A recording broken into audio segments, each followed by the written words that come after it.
My name is Matt Braunger. I am a stand-up comic. Stand-up's the thing that I do the most. I'd say maybe not the most money, but the most consistent money from. And what do I know you from? Which is what almost everyone who recognizes me when they do, it's what almost everyone does. Like, what do I know you from? And I listed off. I was like, Mad TV, Up All Night, Marvel's Agent Carter, my stand-up specials, Big Dumb Animal, Finally Live in Portland. It's always funny to me when you list off 7 things and they go, nah, what else? It's 8:25. I always drop Rose off right around 8:30. Sup, Rose? Nothing. And she's verging on 2 years old, but just say bye-bye. I haven't dropped you off yet. No. Are you shushing me? This is like a documentary situation, Rose. It's weird if someone off to the side is like, shh, no, don't share too much. Leave them wanting more. So we're home now. This is one of those days where I don't have a lot to do. I have like a call with a dude who's gonna possibly kind of help manage my social media, and then I have a show at 10:45 p.m. In between then, I have to pick up my kid from daycare, but you know, the day's kind of ours. This is kind of how it works with my job. I try to fill it with creating and, linking up with other friends who are, creatives or whatnot, and kind of create during the day. So today I want to walk over to one of my favorite places in the neighborhood and get a cold one.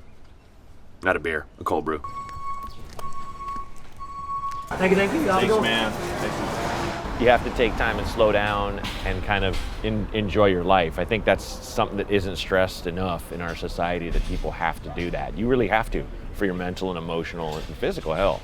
Especially with my job, a lot of what I do, I kind of think of it as, it's like baseball, where a lot of it is just waiting, Baseball is very zen. You're like waiting to hit a ball, waiting for a ball to get hit your way. You catch it, to turn, throw it there. As you can tell, I've never played baseball, but it's a lot of that, where it's kind of, you kind of keep your zen and just be peacefully ready, I think is the thing. It's a weird day because I just got, we've all been there, chest tattoo, big chest tattoo the day before. So that's healing right now. Got that for Rose yesterday. Kim Sag did that at Memoir Tattoo. It's on Beverly. It's awesome. It's a little intense, but it's just like, it's just something I wanted for me. It's not anything to be like, Rose, look how much I love you. But it's like, I honestly didn't think I would ever be a father. I didn't think I would ever have a kid. And this is kind of like a little, not a miracle, but I am in my late 40s. So, I will say I'm not an old dad by LA standards. Like, I'll take her to the park and there'll be like an 80-year-old man on his 6th marriage with a kid he can't chase because his back is fused. But, compared to anywhere else, I go to Tennessee, I'm a grandpa for sure. This is my wife's office. She has a real job and works in an office. Got my go juice and I'm set. Yeah, I got your proposal and I was talking to Kara about it, and I think that sounds good, man. Mm-hmm. I'm going to Dallas this weekend, but then after that I'm off for like a month. Okay. All right. See ya. All right. Let's get out of there. Now I'm going to do a social media post. Let me make sure I got the right one. My wife's the best thing that ever happened to me in my life, man. Like, I love her so much. She's the best thing ever happened to me. And she's a jerk. Huge. So there's that. TikTok is something I'm still learning. I only got on here about like 6 months ago, and I had one thing go viral. It's now got like 4.5 million views. God knows how. Like, this is a huge part of my job now. And I don't mind it. Probably like 2-3 years ago, I was just like, social media, bleh. And it is a son of a bitch. And it's the opiate of the masses, and it's the strongest drug we know. For good or for bad. I'm posting a piece of my last Conan set So having that media to put online whenever I want, or having it just exist on YouTube where someone could be like, oh, I'll go. Yeah, I'll go. You know, like that's just the fact that it's there, because it's existing proof that you've made people laugh. And we're away. Crazy world we live in now. Crazy. Okay, let's do some laundry. Hooray. I'm also gonna grab some hamper behind you.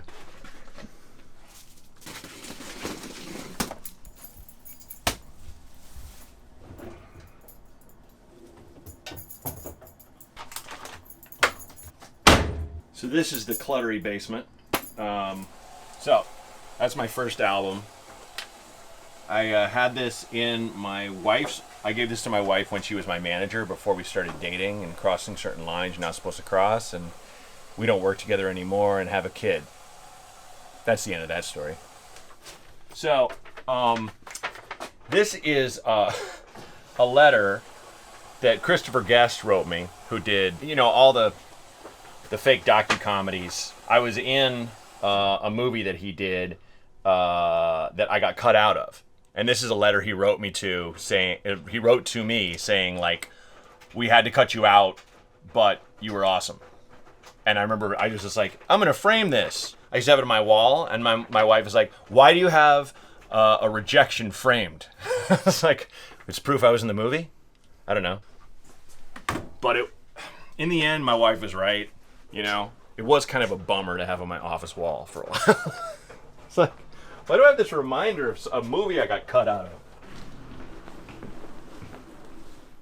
I mean, rejection is just a constant part of this business for people on my side of the industry. It's just, you think of it as status, and status is important because status gets you hired. But as far as being an actor, it's constant. I audition and send in tapes for roles, requested tapes for roles, and just hear nothing. Week after week after week. But that's it. That's what you do. You audition and then you forget about it. Once you leave the audition, just throw your sides, your lines, right in the recycling bin. Right away. Just do it. Just throw it right in there. You know, and if you get a call back or get the part, it's like, whoa, that's a fun surprise. But I don't know how people make a living acting. I really don't. God bless them. So let's grab some dry cleaning, yeah? It's exciting. Look at all this. This is an action-packed day you're covering. My goodness. Laundry, dry cleaning. I don't know what's next. We could water some grass or just sit here while time goes by. This is like a Tom Cruise movie, let's be honest.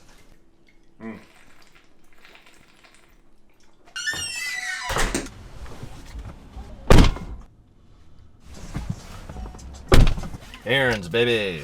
Boy, I'm exhausted. Talk about a hardworking man.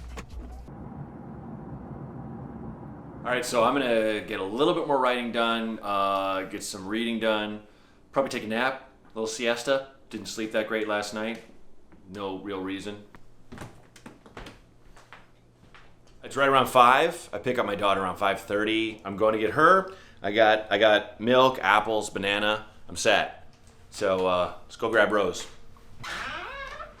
Gotta come packing. Gotta come strapped. I don't have any bites. I have more apple. Want some more apple?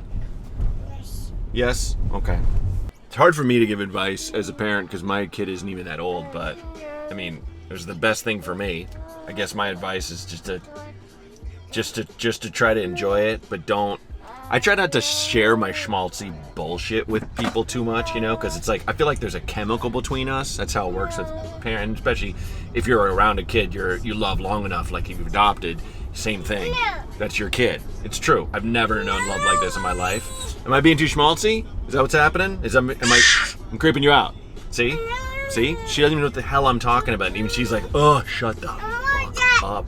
Shut up. Okay, I'm coming. So, just got back from daycare.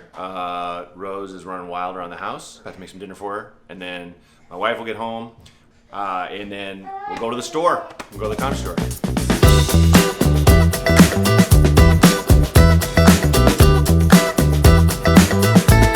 As a comedian, you build yourself. People are always curious, like, how can I become a comedian? It's like, well, you just have to do it thousands of times. That's really what makes you comfortable with the stage, what makes you kind of find your voice, find your style. So it's really all about practice. When you're starting out, you're doing like open mics, which are often, it just feels like death. And you're just like, why am I here? I'm wasting my life. And you're not. You're practicing your art. You know, comedy is like something that everybody loves but no one respects because everyone thinks they can do it. We like the rush of the attention and making people laugh. Here we are, the Church of Buffoonery.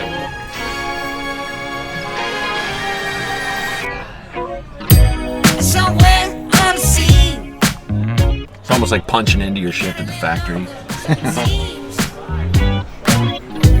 I burned out, so to speak. Thank you, brother. I feel a little light in the light track. Good to see you, Dean. All right. I felt a bit of bad, but I came back. There's still a little light in the light track. Hey, ladies and gentlemen, give it up for Matt Braunger, y'all. Come on, man. Here we are. Everyone's still drinking. Guy got the giant can. Nice. We used to drink those in the park. I love they sell those in bars now. 2x4s, 24 ounces. This is acceptable. You don't have a problem. Here, this is for you. Enjoy.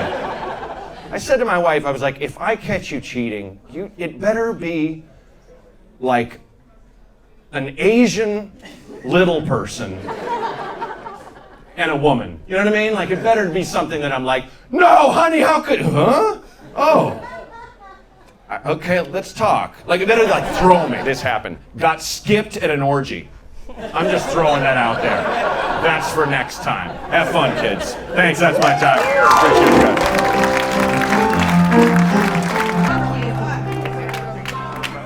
I don't know what to do. When is the sexual peak? The crowd was really awesome, and it's a fun room. I guess I'll answer you sincerely rather than make a joke. I think understanding your own self-worth is something it's in your best interest to define as high. So, you know, it doesn't help to put yourself down. So, work toward the person you want to be, you know, but value the person you are at the same time.